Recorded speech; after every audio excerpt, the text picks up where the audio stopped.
Bonjour tout le monde, je vous retrouve aujourd'hui pour la seconde vidéo du parcours créer son entreprise, enfin mon parcours de création d'entreprise. Donc pour le mois de septembre, après donc ma démission et du coup le fait que je vous expliquais que j'ai pas droit à l'allocation chômage de suite. Donc pour ça, il a fallu que je fasse quelques démarches et puis le début, le lancement de la création d'entreprise aussi. Avant de commencer, je voulais juste vous dire que si jamais il y a des termes, des organismes ou des choses que je dis que vous ne connaissez pas ou vous ne comprenez pas, n'hésitez pas à les voir dans la barre d'infos. J'ai tout décrit. Enfin, normalement, j'ai donné les définitions de tout le monde. Si jamais c'est pas le cas, n'hésitez pas à me le faire savoir et puis je corrigerai ça, tout simplement. Comme ça évite une vidéo trop longue. Et puis un peu plus digestible. Voilà, digeste. Voilà. Donc voilà, pour avoir un peu d'argent, eh ben, il faut travailler, du coup, puisque j'avais pas droit au chômage. C'est pas les 150 euros de CAF que je peux toucher qui vont me faire vivre, hein, ça on est d'accord. Et puis j'ai besoin de mettre de côté aussi pour investir dans l'entreprise. Du coup, je me suis inscrite, j'ai choisi l'option des agences d'intérim. Franchement, inscrivez-vous dans toutes celles qu'il y a autour de chez vous. Vraiment, n'hésitez pas, hein. Pour mon cas, j'ai dû en faire 5 ou 6. J'ai dû faire 5 ou 6 inscriptions. Et il n'y en a qu'une seule qui me fait travailler. Donc, honnêtement, enfin voilà, ça n'engage en rien. Et puis, ça fait plus d'opportunités de travail en plus. Donc, franchement, n'hésitez pas. Et si jamais vous avez vos proches qui vous disent ah oui, cette agence elle est mieux, elle te fait travailler, et puis quelqu'un d'autre qui vous dit l'autre, machin, pas de souci, vous êtes partout. Comme ça, on est sûr. Et voilà. Pour les inscriptions, en règle générale, après il y a quelques variantes en fonction des agences, mais en règle générale, ils vont vous demander un RIB, la carte vitale, un CV et une pièce d'identité. Si mes souvenirs sont bons, parce que ça fait déjà quelques mois. Puis voilà. Je crois que c'est tout. Et dernier point pour les agences d'intérim, quand vous faites des missions, alors pour mon cas, c'est vraiment des emplois accessibles, on va dire. Ils ne demandent pas vraiment de diplôme, donc en général, je fais de la caisse ou du ménage. Mais alors, je pense surtout à la caisse parce que c'est là où il y a des clients et des fois plusieurs personnes, collègues, on va dire, autour. Et franchement, si jamais vous avez l'impression d'être vu comme un petit machin, un petit stagiaire ou des choses comme ça, ou même les clients qui peuvent être désobligeants, hein, c'est tout à fait possible. Franchement, dites-vous que vous vous en foutez, vous savez pourquoi vous êtes là, normalement. Hein, c'est pour créer votre entreprise, pour bosser pour vous et puis pour avoir une vie meilleure. En principe, on fait ça au moins pour améliorer sa vie. Et puis les gens ne le savent pas, donc on ne peut pas leur jeter la pierre, mais dites-vous, vous êtes là pour vous, pour gagner vos sous, et si vraiment ça va pas, c'est pas grave, vous partez, c'est de l'intérim. Ils le savent en même temps, hein. Voilà. Et vous dites pas, oh non, je vais les embêter, machin. Honnêtement, je suis comme ça, hein. Il y a une fois où je l'ai fait, et parce que franchement, c'était nul à chier. Enfin bref, j'étais comme ça lâchée dans le grand bain, je savais pas quoi faire, voilà. Et puis pour partir du coup un quart d'heure plus tard, voire une demi-heure, parce que personne vous a dit comment faire, c'est pas la peine. Enfin voilà. Avec la chef qui prenait de haut, non, je lui ai dit écoutez, vendredi je viens pas. Voilà. Il n'y a pas à vous justifier, de toute façon ils s'en foutent. Partez de ce principe-là, et je vous dis, vous vivrez très bien votre vie. Enfin voilà. Petite parenthèse fermée. Donc ensuite, je vais essayer de pas trop dire c'est mal barré. Ensuite, ce que j'ai fait du coup pour lancer la création d'entreprise, on va dire, il y a eu un café des entrepreneurs, je sais plus exactement comment ça s'appelle, mais dans la ville à côté de chez moi. Et ben, j'y suis allée du coup, c'était très intéressant parce que je bloquais un peu, j'avais fait mes dossiers, mes business plans et tout ça en fonction de ce que j'avais trouvé sur internet et des infos que j'avais pu glaner au fil des années et des créations des dossiers. Donc je les avais fait pour ce café, comme ça au moins je partais avec un support.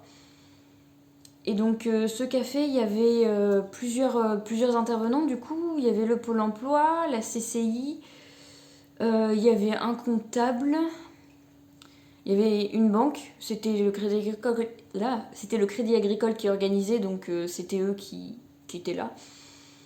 Et puis il y avait Pôle emploi, il y en avait d'autres après, hein, mais là j'ai pas tout en tête. Mais en gros, voilà, il y avait pas mal d'intervenants qui peuvent être des partenaires qui seront des partenaires pour votre projet de création ou de reprise. Hein. Je parle de création, mais ça peut être reprise d'entreprise. Donc franchement, c'est super intéressant. Si vous trouvez ça près de chez vous, n'hésitez pas à y aller. En principe, je vois pas de raison pour que ce soit payant. Donc n'hésitez pas, franchement, n'hésitez pas. Du coup, en suivant, sur ce mois de septembre, j'ai eu 2 rendez-vous d'information, on va dire, et premier contact. Il y a eu un premier à la BGE. Donc la BGE, c'est la même chose que la CCI, pour faire court. Souvent, c'est le Pôle emploi qui vous oriente vers la BGE, plutôt que la CCI. Mais en gros, si j'ai bien compris, ils font la même chose. Voilà. Donc là, c'était un rendez-vous d'information très basique. La CCI en fait. C'est à propos des statuts, comment le parcours en fait de création d'entreprise. Si jamais vous en avez pas fait, vous en trouvez très facilement. Je vous dis, la CCI en fait régulièrement. La BGE, en tout cas sur notre département, en fait une fois par mois, si je vous dis pas de bêtises. Après, vous allez voir sur leur site, c'est tout marqué. Hein. Toutes les formations, les choses qu'ils font, tout est expliqué. Donc il y a une CCI ou un BGE, une BGE. Je connais pas les termes, je vous les mettrai en description. Par département. Et donc voilà, ce rendez-vous d'info, c'était sur le parcours, les statuts. Alors c'est en gros, hein, parce que c'est un bon pavé les statuts. Sur qu'est-ce qu'il faut faire, etc. Enfin voilà, ça vous donne des pistes aussi pour avancer. Et ça vous crée un chemin si jamais vous partez de zéro et que vous connaissez pas ce monde de l'entrepreneuriat, ce qui était mon cas. Donc voilà. Et donc mon rendez-vous à la CCI, c'était donc avec la personne que j'avais rencontrée au Café des Entrepreneurs. Le but de ce rendez-vous, c'était de prendre connaissance un peu plus profondément du dossier et de moi. Hein. Je vous expliquerai plus tard, mais il y a vraiment 2 aspects. Il y a l'entreprise et surtout il y a vous avant, qui compte. Voilà, c'est tout ce qui compte. Et ensuite, elle m'a donné d'autres points à travailler, c'est-à-dire que pour avancer sur mes dossiers et des questionnements à avoir, etc. Et ensuite, elle m'a informée sur les formations qu'ils faisaient et sur les rendez-vous d'accompagnement. Voilà, sur les accompagnements et l'information qu'ils faisaient, qui sont finançables par le CPF avec la CCI. J'imagine que la BGE aussi. Pour ma part, c'est ce par quoi je suis passée. Pour une parenthèse sur le CPF, donc le compte personnel de formation, ça vous permet de financer des formations en fonction de ce que vous avez travaillé. En gros, vous n'avez rien à faire, vous avez juste à vous connecter sur le CPF. Pareil, tout est en barre d'infos. À savoir qu'il n'y a aucune date de péremption, on va dire, de tout ce qui est solde de formation. Ça, c'est vraiment, si on vous dit attention, il n'y a jusqu'à la fin du mois pour utiliser votre solde de formation, c'est totalement faux. Ça, c'est vraiment de l'arnaque ou quelque chose qui veut à tout prix vous vendre une formation. Enfin, voilà. Sachez que sur le site du CPF, vous avez votre solde. Ça correspond à environ 500 € pour une année travaillée. Alors c'est à quelques semaines près, hein. Honnêtement. Je crois que il y a une fois où j'avais pas travaillé, une année où j'ai pas travaillé quelques semaines. Et ça faisait du coup, ça faisait quand même 500 €, il y avait le même montant. Donc il suffit d'avoir travaillé quelques années et vous avez déjà un solde intéressant et vous pouvez vous lancer dans des formations. À savoir que si vous n'avez pas suffisamment de solde, après c'est à vous de le rajouter derrière. Enfin je veux dire, c'est pas bloqué. Comment dire, c'est pas bloqué uniquement au solde. Si vraiment il y a une formation qui vous intéresse et qui rentre pas tout à fait dans le. Qui n'est pas tout à fait finançable entièrement par le CPF, vous pouvez, c'est à vous de rajouter derrière. Voilà. J'espère que c'était assez clair. Donc fin de cette parenthèse. J'ai commencé donc pour mon activité, je vous décrirai ça plus tard, plus précisément dans une autre vidéo, mais j'ai besoin d'un véhicule. Donc ne sachant pas par où commencer, comme tout le reste, j'ai commencé par aller voir des concessionnaires, tout simplement, et leur demander des devis pour des véhicules professionnels. Voilà, pour des véhicules professionnels, après ils demandent et tout ça. Les seuls prérequis que je peux vous conseiller, enfin les seules choses à avoir en tête avant d'y aller, pour que ce soit plus simple et plus agréable pour vous aussi, c'est d'avoir en tête le nombre de kilomètres par an que vous feriez, une moyenne, hein, on n'est pas au kilomètre près. Si vous transportez des marchandises, quel poids? Et si vous avez besoin de certaines options, vous pouvez avoir en tête. Pour les options, c'est pas grave, après ça vous voyez avec le concessionnaire, avec le vendeur qui vous accueillera, ça c'est pas un souci, mais c'est surtout le kilométrage, c'est surtout ça qui compte. Et éventuellement, si vous avez du poids à porter, des charges et tout ça, n'hésitez pas à l'avoir en tête, à avoir une idée en tête. Ensuite, si jamais vous avez un véhicule à reprendre, votre véhicule à vous qui ne vous servira plus derrière, n'hésitez pas à... Enfin, comment dire, c'est possible de faire une reprise par le concessionnaire, même si c'est pour un professionnel. J'ai appris ça du coup, puisqu'il y en a un qui me l'a proposé.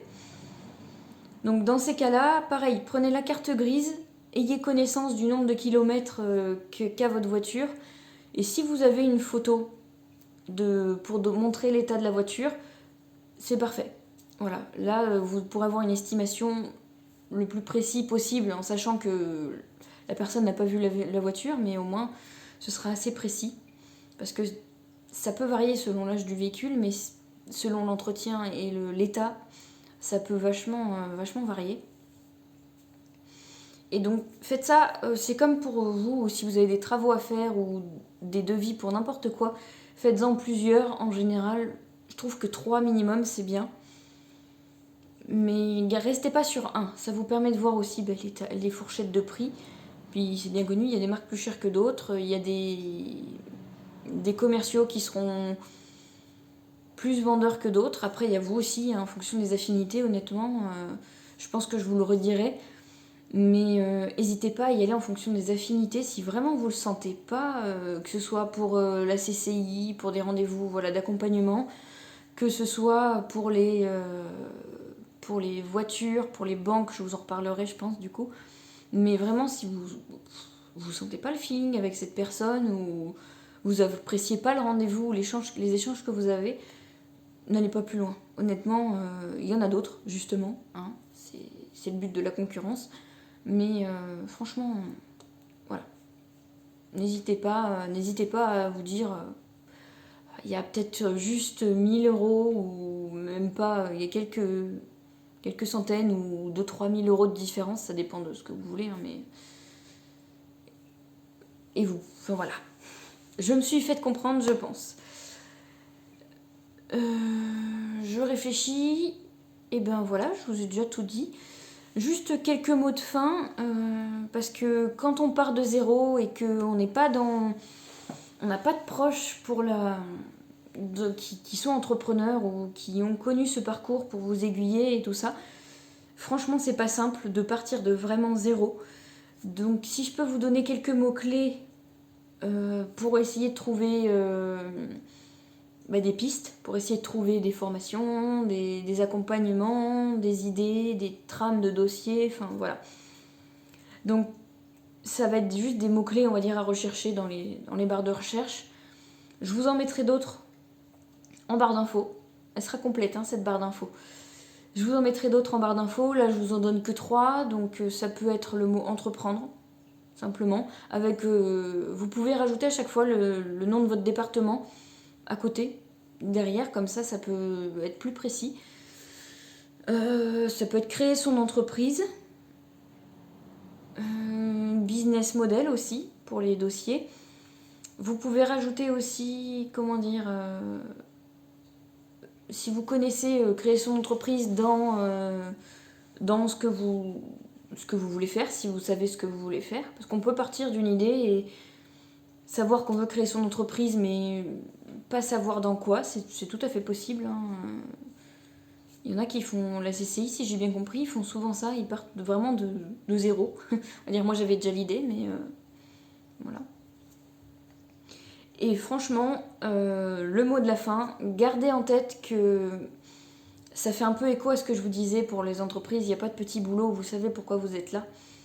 Et ben là, c'est vous le porteur du projet, en gros, c'est votre bébé, voilà. J'aime bien cette image, dire c'est votre bébé, c'est vous qui le construisez, enfin voilà, vous le connaissez bien. Et il faut avoir en tête que les autres personnes, donc ça peut être les accompagnateurs, n'importe quel interlocuteur que vous avez en face, il n'est pas là pour critiquer. En général, tout ce qu'il va vous apporter, c'est juste soit il veut comprendre votre projet, voilà, parce que ça vous paraît clair, c'est vous qui avez tout construit, enfin voilà, ça vous dit des choses qui vous paraîtront évidentes, et des choses auxquelles vous n'aurez pas pensé. Et justement, ces personnes extérieures, des fois en essayant de comprendre, ou des fois en ayant eu d'autres interlocuteurs similaires ou d'autres dossiers similaires, ils vont pouvoir vous donner des pistes. Donc restez pas tout seul dans votre coin, ça c'est sûr, parce que non seulement vous allez vite tourner en rond et vous penserez pas à tout. Et voilà, donc soit les autres vont vous apporter des pistes, soit ils vont essayer de comprendre, mais ne voyez pas ou en aucun cas des critiques, parce que c'est pas le cas. Voilà, je sais que personnellement j'ai pu prendre à cœur certaines choses, mais c'était pas le cas. Bon, je vois que j'ai dépassé le quart d'heure de vidéo, donc je vous laisse sur ça. Pour rappel, donc tout est un barre d'infos, des définitions, un peu les rappels de ce que j'ai dit dans cette vidéo, et d'autres mots-clés à rechercher pour vous aider et commencer à tracer votre chemin. Voilà, je crois que j'ai tout dit.